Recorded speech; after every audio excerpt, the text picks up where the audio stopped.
Bonjour à tous, bienvenue sur Footzone. Et les gars, la Coupe du Monde, c'est demain. Et pour le lancement de sa Coupe du Monde à 48, Aujourd'hui, on va parler du premier groupe. Donc, on a fait une série sur tous les groupes. Le groupe d'un des pays hôtes, le Mexique. alors les gars, du coup, on va commencer par le groupe A. Le groupe du coup du Mexique, euh, Corée du Sud, Mexique, Afrique Corée du Sud, Sud. Tchéquie et Afrique du Sud, c'est Ouais. ça.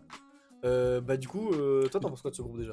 Alors moi, je vais pas te mentir, ce groupe-là, pour moi, c'est le groupe le moins intéressant. Ah ouais. Moi, j'ai fait un peu, tu sais, une tier list un peu des différentes nations, genre top 1 prétendants, Ouais. favoris, et tout, Ouais. Dark Horse, et tout. Pour moi, dans ce groupe-là, il y a 3 nations qui sont du tiers 3 voire 4. C'est qui? C'est Afrique du Sud. Pour moi, c'est Afrique du Sud, Corée du Sud et Mhm. Tchéquie. Pour moi, c'est tier 3. Ah ouais. Pour moi, ça reste Et vraiment très Mexique, faible. Mexique c'est tier 2. Mexique, c'est un peu entre les deux, c'est entre Dark Horse et un peu mid. En match de préparation. Ouais. Ils ont fait 2-0 contre le Ghana, 1-0 contre l'Australie et 5-1 contre la Serbie. Non, mais après, pour le coup, je suis d'accord, ils ont des bons résultats. La Serbie, bon, ça reste. C'est ignoble. Hein. Ils ont failli se qualifier à la Serbie. Ils ont fini Ignoble. 3ème d'un groupe, ils ont fait derrière l'Albanie. Avec l'équipe et qu'ils ont, l'Angleterre. c'est une honte, bref, qu'ils soient pas là. Mais bon, bref, n'en parlons pas. Le Mexique, en fait, pour moi, manque cruellement de talent. Oui. Tu sais quoi, vas-y, on commence par focus sur le Mexique. Voilà. Moi, le Mexique, en fait, l'avantage domicile, pour moi, ça compte énormément. Déjà, Forcément. c'est sûr. Forcément. Maintenant, surtout offensivement, Mhm. pour moi, je suis pas. Ça pêche un peu. Je suis pas très fan. Jiménez, Ouais. comme tu l'as dit, tu m'as appris en effet, il a pas de but en Coupe du Monde. Jamais marqué. C'est vrai que ça choque un petit peu parce que c'est vraiment le buteur. Quoi. Santiago Jiménez, c'est pas mal, mais au club, c'est catastrophique, disons-le clairement. Et après, tu restes à quelques petits talents. Mon gardien, t'as Ochoa, mais je pense pas qu'il sera Il va pas jouer. Voilà. Et sinon, après, c'est des mecs du Mexique. Mm. Donc, bon, voilà. Défenseur, en vrai, défenseur, c'est pas si mal parce que j'ai vu, t'as Joan Vasquez du Genoa, Ouais. qui est un bon défenseur de Serie A. Ça Ok. va. Ouais, il est ok. T'as Chavez qui est à Alkmaar. Après, sur les autres, ça reste du Mexique ou du PAOK. Enfin, ça reste faible. Et en plus, le Mexique, ils jouent, je crois, leurs 3 matchs chez eux. Oui, tout à fait. Et en plus, s'ils sortent des poules, ce sera un match au Mexique. C'est vrai. Le 32e de finale du Mexique, où ils peuvent jouer, et le 16e, ce sera au Mexique. Bah pour moi, en fait, du coup, ça reste une équipe solide. Je te dis, la défense, c'est pas la pire. Surtout, j'ai vu ce qu'on va se taper après, Oui. ça va être horrible. Le milieu, ça reste pour moi, je pense, leur meilleur truc. Ils ont Edson Alvarez. Ils ont Vargas de l'Atlético Madrid, qui a un peu joué, tu sais, en fin de saison, tu sais, où ils mettaient leur équipe Z à chaque fois. Ah oui, je me Mais rappelle. il a pas mal joué au final. Pour un jeune de son âge, c'est pas si mal. Donc tu vois, en fait, le secteur offensif, pour moi, il manque de talent, mais il y a des potentiels en fait. Je suis d'accord. Franchement, non, j'entends. Mais moi, ça reste surtout le fait qu'ils m'ont beaucoup plus convaincu. Oui, bien sûr. En amicaux de préparation. C'est vrai. Le match contre la Serbie, j'ai regardé un long résumé. Ouais. Alors c'était comment? Ils les ont éclatés. Après, Vraiment, mais c'était. La Serbie défensivement, c'est catastrophique. Mais Oui. 5-15 pour Mais une quand même, nation européenne, c'est pas mal. Pour un mondialiste contre un non-mondialiste, mais contre un mondialiste de bas niveau contre un très haut pas mondialiste. Oui, je vois. Donc ça, c'est compense. Clairement. C'était incroyable, tu vois. Ils combinent en attaque, ça va super vite et tout. Alors que la Tchéquie, ils ont gagné 2-1 contre le Kosovo. Ça, j'ai vu, c'était très compliqué. Ouais. Et ils ont fait 3-1 contre le Guatemala. Oui, bon. Guatemala, MDR. c'est le Guatemala. On est d'accord. Donc franchement, moi, ils m'ont plus convaincu. Ouais. Et pour tout ce qui est du... Ok, la Tchéquie, il y a plus de grands noms, forcément, qu'on connaît nous. Voilà. Mais je pense que le Mexique peut faire mieux et pourrait finir premier de ce groupe. Moi, je pense que tout le monde est assez d'accord. Si c'était dans un autre groupe, le Mexique serait sans doute candidat à la 2ème place. Ouais. Mais dans ce groupe-là, à domicile et avec leur préparation qui est plutôt pas mal, en fait, je pense que c'est une vraie équipe. C'est ça. Je pense que ça qu'il faut dire, c'est que ça manque de talent. Comme avant, tu sais, le Chicharito, des Hugo Sanchez, etc. Ouais. Il n'y a pas ce genre de joueurs-là. Forcément.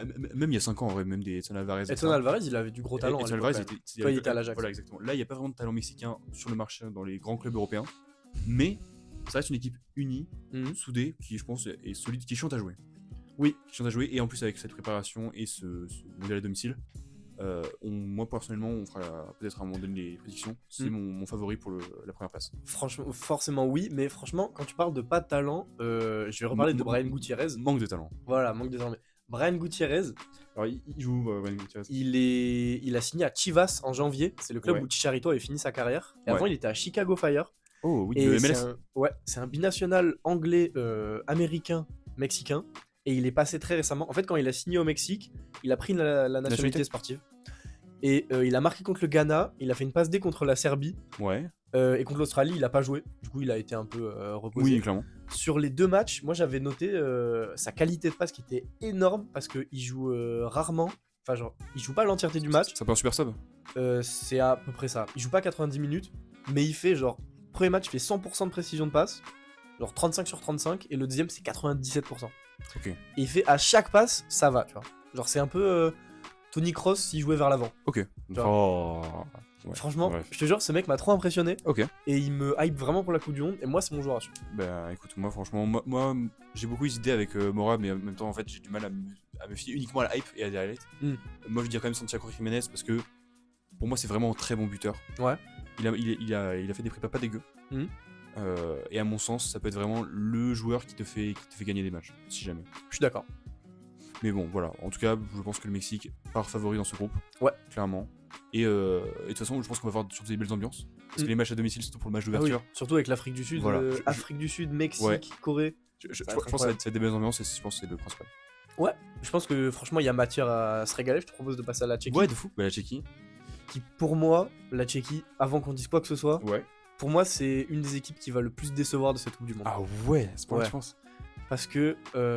Après, tu penses que c'est normal d'être vraiment hype par la Tchéquie? Je vois pas beaucoup de hype, moi. Personne au monde en dehors de la Tchéquie n'a été hype par cette équipe. Pour toi, concrètement, ça veut dire quoi? Presque déçu. C'est dans quoi? C'est dans la production de jeu? C'est dans le résultat? Je vais plutôt dire en mode résultat, dans le sens où, pas on les attend au tournant, mais on s'attend un peu à ce qu'ils sortent des poules. Voilà, clairement. On va dire, allez, un des 3 groupes les moins relevés de cette Coupe du Monde. Clairement. Pour moi, je dis le groupe le plus faible selon moi. Ouais, en termes de niveau moyen. Complètement. Moi, je le mettrais deuxième. Je m'entends. Le plus faible. Et d'ailleurs, le premier, on y parle juste après. Tout à fait. Mais moi, la Tchéquie, ils me convainquent pas du tout. Et ben pour moi, c'est là où je suis pas d'accord.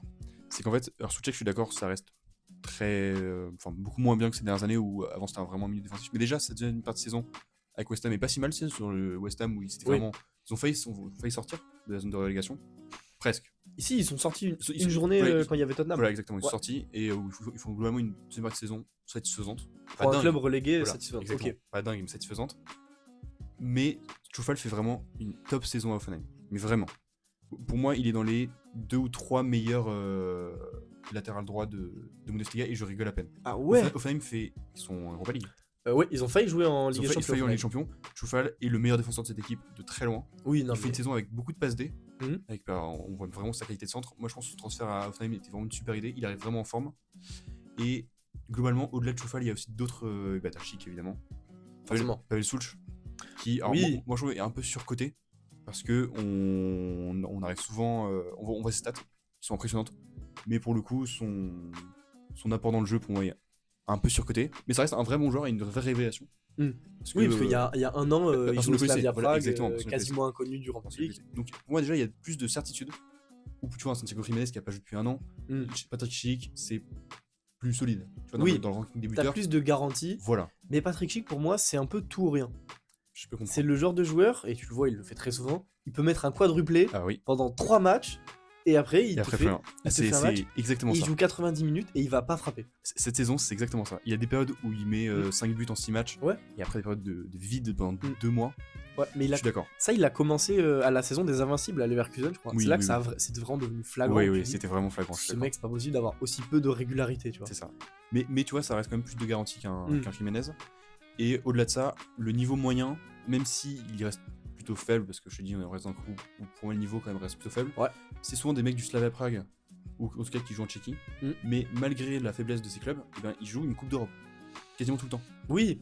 Et du coup, ce qui fait que malgré le fait qu'ils sont pas dans des favoris ou quoi que ce soit, ils ont une expérience européenne, une expérience du haut niveau que les Mexicains n'ont pas. Voilà. Et pour moi, je pense que même si on va s'entendre à grand chose, ça reste quand même vraiment très intéressant d'un point de vue global, et je pense que ça peut. Moi personnellement, c'est mon favori pour finir deuxième, je pense. Et du coup, ce serait Mexique-Tchéquie pour toi? Pour moi, ce serait Mexique-Tchéquie. J'entends, je suis d'accord avec toi.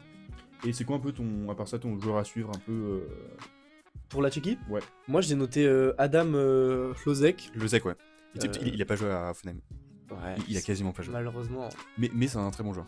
Mais en fait, il était à Leverkusen. Oui, c'est ça, et il était à Leverkusen et ils l'ont envoyé à Hoffenheim. Et je le suivais quand il était à Leverkusen. Ouais. Et j'avais un peu de confiance en lui. Je me dis, vas-y, Moi faut aussi. le faire plus jouer.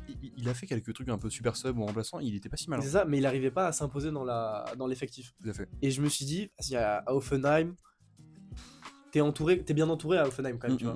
Oui, Et t'as Kramaric, t'as des gens comme ça, c'est pas moi, mal. je pense à Kramaric en Voilà, attaque. voilà. Que t'es pas avec dans une équipe moyenne de Bundesliga normale. Non, clairement, t'as plus de moyens, clairement. C'est ça. Et du coup, je me suis dit, bah, ça va enfin être la libération, il va percer et tout. Et non. Blessure et mauvaise forme, non. Et il joue sur les 2 matchs de préparation de la Tchéquie, il joue 45 minutes à chaque fois. Ouais. Il y en a un où il est titulaire, il sort à la mi-temps, et l'autre il rentre à la mi-temps. Après, il a 23 ans, c'est pas trop tard pour lui. Non. Mais moi, pour moi, je te dis, à part Souček qui pour moi. Čufal, pardon. Čufal qui est pour moi vraiment le joueur le plus en forme en tout cas. Oui, en forme, mais ça. Pour moi, il est trop vieux pour se dire. Bah, pour moi, c'est un peu sa last dance en fait. Oui, c'est ça. Sa carrière va pas changer avec la Non. Coupe du Monde. Non, mais pour moi, ça peut le. Pour moi, il arrive vraiment dans la meilleure forme pour performer. Complètement. Pour moi, par ça, j'aimerais bien voir Krejci. Je sais pas si tu te souviens, il était à Girona à un moment donné et il a signé aux Wolves. Oui, ça me dit un truc. Donc malheureusement, ça reste un joueur de petit club, mais ça reste un joueur en fait qui est assez étrange. C'est un joueur de défense à 3. Ok. Et c'est un mec qui est presque joué milieu de terrain. Un défenseur avec vraiment un bon pied. Ok. Alors pour moi, il a malheureusement, je pense que dans une équipe un peu milieu de tableau, genre pas fin de tableau comme Wolves, hein, de toute façon, c'est sûr. Mais quand une équipe milieu de tableau, ça pourrait être un joueur pas si mauvais. Et je pense qu'en défense centrale, ça reste un joueur ok par rapport au niveau un peu moyen de Coupe du Monde. Ça reste un joueur vraiment ok qu'il faudrait suivre. Ok, j'entends. Donc écoute, à voir ça donne. Mais, non, on va suivre de toute façon. Mais c'est en tout cas beaucoup d'incertitudes autour de la Tchéquie. De toute façon, forcément, beaucoup. C'est une équipe qui performe rarement sur la durée, quoi. Tout à fait. Et il n'y a pas eu beaucoup d'exploits. Non, il y a très très peu de grands moments. Récemment, il y en a eu aucun. Voilà. Oui, voilà, forcément.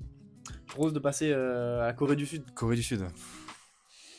Moi, Corée du Sud, je sais pas toi, moi j'avais dans l'esprit que c'était vraiment une nation encore, tu vois, je sais pas prétendant, mais genre un peu dark horse et tout. Au niveau. Ouais. J'ai vu l'effectif et j'ai compris où est le problème. Ouais. Je suis d'accord avec toi. Je me suis dit pareil quand j'ai regardé le match de préparation contre Trinité et Tobago. Ouais. Tu vois, même contre Trinité et Tobago, ils ont galéré. Ouais. C'était. Ouais. Là, en fait, on va encore parler de niveau moyen, mais en fait, à part des joueurs un peu. En fait, c'est quoi? Il y a 3 joueurs stars un par ligne. Kim Min-jae, Son. Lee Kang-in et Son. Ouais. Et je sais qu'il y a un buteur de. Si, il y a. Bah, du coup, il y a Jens Kastrup. Ah oui, c'est vrai. Moi, c'est le joueur que j'ai mis à suivre. C'est pour ça que j'en parle. C'est vrai que ça, c'est une vanne du coup qui se. Oui. Parce que du coup, qui est un peu le 4ème. Voilà. C'est celui qui a le plus de carrière devant lui pour moi, 2-3. Je peux comprendre. Je veux dire, où on peut voir tout ce qu'on n'a pas vu. Tu vois. Mais oui, non, c'est la Corée du Sud. Une victoire 5-0 contre Trinité et Tobago. Donc doublé de Son et doublé de Ge Sung-cho. Ouais. Et une victoire de 1-0 contre le Salvador, qui était vraiment dans la douleur. Franchement, j'étais resté un peu sur. Je crois que c'était 2022 ouais, où ils avaient montré un bon visage et franchement, on était assez. Avec des individualités un peu à leur prime, mais genre vraiment très très en forme. Kim Min-jae qui était super fort un des et qui a beaucoup descendu depuis. Mais franchement, oui, non, c'est. Pour moi, c'est les clairs 3ème du groupe, quoi. 3ème, voire 4ème. À voir, parce que du coup, on a eu le temps de voir l'Afrique du Sud en Cannes, où ça reste une équipe solide qui est chiante à jouer. Mais en fait, la Corée du Sud, j'ai aucun repère pour le niveau moyen. Encore une fois, ces joueurs stars peuvent clairement faire le dégât. Je peux parler de Bang Hee-chan, qui est pareil, qui a chuté. Qui est plus star depuis 3 ans, quoi. Voilà, qui a énormément chuté. Est-ce qu'un Son et un Kim Min-jae, ça peut te rapporter des points, bien sûr. Mais sur les autres joueurs, je ne connais rien du tout. Et pour moi, la ligue coréenne, ça reste pas fou, quoi. Ouais, bah c'est pas une ligue de très haut niveau. Et même en Asie, c'est pas la meilleure. C'est ça. Donc en fait, pour moi, j'ai un peu peur que malgré des performances ok de Kim Min-jae, je pense que Kim Min-jae reste quand même très solide. Forcément. Le faudrait l'avoir. Son, même si c'est au Mexique, c'est pas aux États-Unis, du coup, il n'y a pas trop le truc de la MLS. Mais pour moi, ça peut être clairement un joueur dans la finition, dans les mouvements et tout, qui reste élite. Mais même s'il est plutôt capable de dribbler tout seul. Tu vois. Même s'il est vieux, il reste de très haut niveau. Et Lee Kang-in, pour moi, c'est un peu triste parce que c'est. En Ligue 1, moi, je l'ai vu jouer. Pour moi, il fait meilleure saison que Doué en Ligue 1. Parce qu'à chaque fois qu'il rentre, il est pertinent, vraiment. Très créatif, vraiment très élégant balle au pied. Maintenant, trop timide parfois, dans les grands rendez-vous. Et il a le malheur d'être dans la meilleure équipe du monde. Mais forcément, il aura pas beaucoup de temps de jeu. Malheureusement, trop peu de temps de jeu. Mais vraiment, moi, c'est mon joueur assez intéressant, Lee Kang-in, parce que c'est pour moi le joueur le plus talentueux. Ouais. Mais j'ai vraiment du mal à voir autre chose qu'une 3ème ou 4ème place sur la Corée du Sud. Bah, franchement, en plus, la Corée du Sud joue contre l'Afrique du Sud en dernier. Oui. Donc ce sera un peu le C'est match ça. du meilleur troisième. Parce que pour moi, c'est pas un groupe qui va beaucoup marquer forcément. Où il y a quelques qualités offensives. Je pense qu'on va avoir beaucoup de purges. C'est ça. Je pense aussi. Je pense qu'aucun match finira sur 4-0 ou 4-3, tu vois. Ouais, je pense. Ce sera. Moi, tu me dis tous les matchs font un partout, 2-1. Ouais, exactement. Je suis d'accord avec toi. Totalement d'accord. Donc, ce sera forcément le match d'un des meilleurs troisièmes parce qu'ils auront une très bonne différence de but. Et il peut y avoir quand même pas mal de matchs nuls. Oui.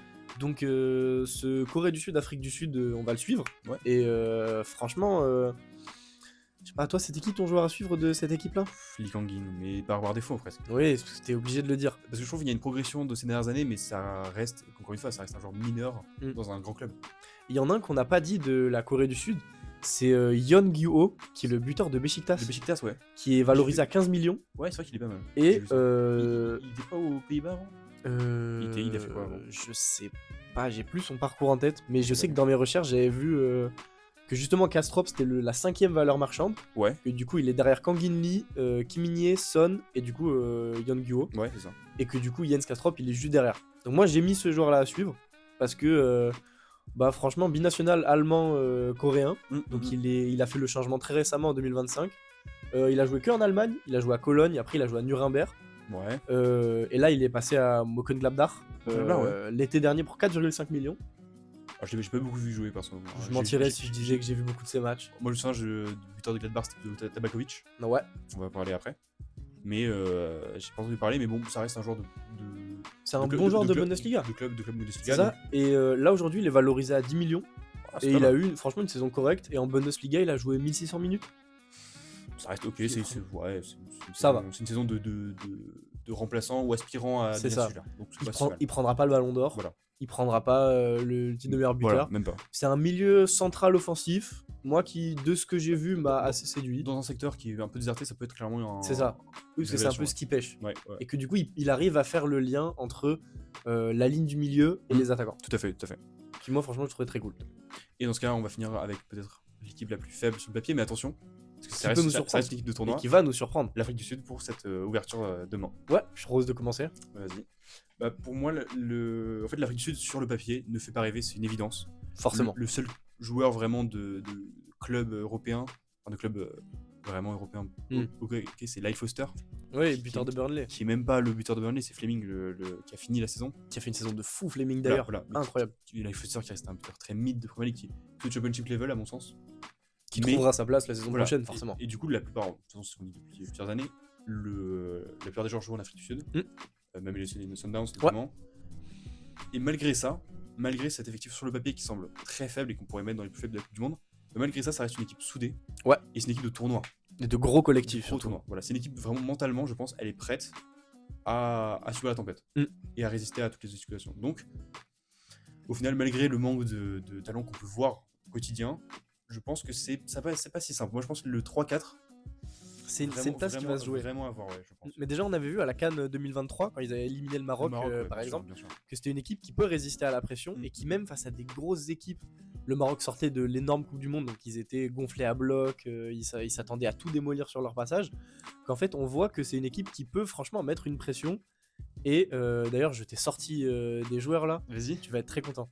J'ai regardé le match contre le Nicaragua où ils ont fait 0-0. Ouais, Mais ils ont beaucoup dominé. Ils ont fini à 86% de la possession. 22 tirs, 6 cadrés. On est sur un handball. Mais ah oui, mais le Nicaragua a joué avec ses armes. Avec ses armes, tout à fait. Et Lyle Foster a raté un penalty. Donc ça aurait dû finir en 1-0. Mais j'ai noté un énorme match de Sfefelo Citolé. Ah oui, j'ai vu. Ouais, qui avait réussi 91% de ses passes. Ah, mais il joue au Portugal. Tondela. J'ai pas noté son club, mais je vois, c'était Felo Citolé. Ouais. Tondela, Portugal. Oh. Donc bah voilà. Non, c'est vrai, c'est un des seuls qui joue en Europe. Ouais. Il avait réussi du coup 77 de ses 85 passes et 5 passes longues. Donc franchement, moi ça m'avait vraiment séduit. Mais j'en avais un deuxième que lui, il faut l'avoir. Bien sûr. C'est Kamogelo Sebelebele. Qui est un ailier de 23 ans d'1m66. Okay, et j'ai vu une action contre le Nicaragua. C'est lui qui obtient le penalty. Ouais. Pas sur cette action, mais sur une autre. Il fait une série de feintes. Il est comme ça, il prend un joueur, il feinte, il va de l'autre côté, il retourne de l'autre côté. C'était contre le latéral gauche du Nicaragua, c'était Leynor Moses. Et il le fait et il l'envoie par terre 2 fois. Ouais. Et il fait un centre, mais un peu comme comme si Moussa Diaby était droitier, tu vois. Ok, je vois. Et c'est vraiment, mais tout petit, ultra agile. C'est un élite poche, ouais, c'est pas C'est ça, un dribbleur exceptionnel. Il joue au Orlando Pirates, qui est du coup un des 3 clubs c'est ça. avec les Kaiser Chiefs et les Mamelodi Des Sundowns. Sundowns, ouais, tout à fait. Donc il a fini champion, il a joué 1776 minutes, 20 titularisations sur 30 matchs. Ouais, c'est pas intéressant. Franchement, moi il m'a beaucoup intéressé sur ce match, je l'ai trouvé Écoute, franchement presque rayonnant. C'est un ailier droit qui peut jouer latéral droit. Je sais pas trop si t'as remarqué sa performance, mais moi franchement il m'avait séduit. Moi je suis encore resté beaucoup sur la dernière CAN et sur même la CAN d'encore d'avant. Mm. Je vais te parler moi de Ronald Williams, qui reste un bon gardien malgré Forcément. tout, et qui a surtout l'expérience des grands tournois internationaux. Ouais. Mokoena, moi je me souviens sur la CAN 2023 m'avait choqué, c'est vraiment un truc de fou. Et plus récemment sur la CAN 2025, je trouvais le meilleur joueur offensif de cette équipe c'était Apolis. Ah, je l'ai pas lu. Oswin Apolis qui joue au Orlando Pirates. Forcément. Qui moi je trouve fait une bonne CAN. Ok. Et qui reste un élément voilà, encore expérimenté, c'est pareil de cette génération un petit oui, peu. Ils sont tous un peu vieillissants. Voilà. Et donc c'est pour ça que. Mais du coup, c'est pour ça que c'est bien d'avoir des jeunes un peu. Ça. Qui prennent le flambeau. Parce que c'est vrai que cette génération Mokoena, Williams, Foster, Apolis. On est sur la fin. Ouais, voilà, ça devient un peu... Mais ce sera leur dernier grand tournoi et ce sera donc leur première Coupe du Monde. Tout à fait. Parce que leur dernière Coupe du Monde c'était en 2010, quand ils l'ont accueilli. 32e en vrai, ce sera déjà un miracle. Voilà, exactement. Déjà exceptionnel pour ce pays qui a une fanbase exceptionnelle. Tout à fait. Moi je me rappelle en 2010 avec les vuvuzelas de partout. Ils ont dû baisser le son de la télé carrément. Ouais, c'était incroyable. Bien sûr. Un truc de fou. Nickel. Bah c'était qui ton. Si tu devais retenir un joueur de cette équipe? Moi je vais. Peut-être sur Apolis, parce que je te dis vraiment offensivement, c'est là où ça peut pêcher, mais t'as vu le 0-0, 80% de possession. Oui. C'est une équipe qui peut avoir le tempo, je pense, parce qu'ils se connaissent tous un petit peu. Ouais. Mais pour marquer, pour les éléments décisifs, je pense que ça va être Apolis et celui que t'as dit du coup. Du coup, toi, ce serait quoi ta prédiction pour ce groupe? Alors, moi, ma prédiction sur ce groupe, en fait, elle va me concerner surtout. En fait, ma prédiction, c'est que, à part le match d'ouverture, je ne regarderai aucun match de ce groupe. Ah ouais? Comme je l'ai dit plus tôt, en fait, malheureusement, pour moi, c'est le groupe le plus faible. Et surtout, ce qu'on a dit, en fait, ce qu'on n'a pas répété quand on a regardé les équipes, je pense qu'on va regarder beaucoup de purges dans ce groupe, malheureusement. Et malheureusement, pas de grosses affiches, malheureusement, qui m'excitent vraiment. Encore une fois, c'est un groupe avec beaucoup d'histoire en Coupe du Monde et beaucoup de culture. Mais au niveau du jeu, je pense que c'est clairement un des groupes que je regarderai le moins. Je pense que, personnellement, Mexique-Afrique du Sud, c'est quand même un match qui me fait vibrer fort. Clairement, mais si c'était pas un match d'ouverture, tu l'aurais quand même vu? Non. Voilà. Mais, quand même, ça reste quelque chose d'intéressant à regarder. Bien sûr, bien sûr. Mais alors, pour le coup, moi, je pense que à part le match d'ouverture, je ne regarderai aucun. Oui. Non, franchement, j'entends. Je suis pas très d'accord. Je pense que j'irai quand même regarder... au moins les matchs de l'Afrique du Sud, oui. C'est pas tout le temps qu'on les verra. Mais je suis d'accord. Et toi alors? Moi ma prédiction c'est que l'Afrique du Sud va gagner un match. Au moins un match. Parce que ils ont 2 victoires dans leur histoire en Coupe du Monde. Une fois en 98. Ah, ils avaient participé en 98? Oui. Ils sont sortis en poule de toute façon à chaque fois. Une fois 1-0 contre la Slovénie en 98 et ils avaient gagné 2-1 contre la France en 2010. Oui, forcément. Moi je m'attends à une 3e victoire. C'est ma prédiction, un peu osée au vu des autres qui sont plutôt relevés quand même. Oui, c'est vrai. Mais je la trouve plutôt crédible. Moi écoute, je trouve que c'est une bonne prédiction. Et en fait surtout c'est avec ce format, ce nouveau format, l'Afrique du Sud n'a jamais eu autant de chance d'arriver à, par exemple au meilleur 3ème, à un 32ème. Ou même de passer directement en 2ème. Ce qui serait un exploit. Évidemment. Franchement oui, mais moi c'est un groupe qui me hype pas beaucoup certes. Voilà. Mais il y a moyen de voir... On peut dire en tout cas pour conclure, c'est que c'est vraiment un groupe Coupe du Monde. C'est ça. Ça pue la Coupe du Monde. Voilà. Le Mexique, l'Afrique du Sud, la Corée du Sud, t'en entends jamais parler hors Coupe du Monde. Voilà, c'est ça. Le Mexique, moi j'en entends parler tous les 4 ans, quand il y a Memo Ochoa qui arrive et qui fait ça fait 40 ans qu'il est là, qui joue. Exactement. Mais franchement, ça pue le foot. C'est pas forcément du beau jeu, mais c'est des fanbases incroyables, c'est du football qui est populaire, c'est génial. Moi, ça me met de bonne humeur. Et donc, clairement. J'irai voir quand même. Clairement. Au moins. Moi, c'est pas la conception du football que j'aime voir, mais pour le coup, sur ce que le football représente, évidemment. C'est un groupe que je pense va attirer beaucoup de fans. Dont nous. Et je pense qu'il peut y avoir vraiment des belles histoires qui se créent dans ce groupe. J'ai hâte. Parfait. Et écoutez. Parfait. Et puis, écoute, on passera après au groupe B. Ouais, n'hésitez pas, on a déjà sorti la vidéo. Merci d'avoir regardé. Merci beaucoup d'avoir regardé.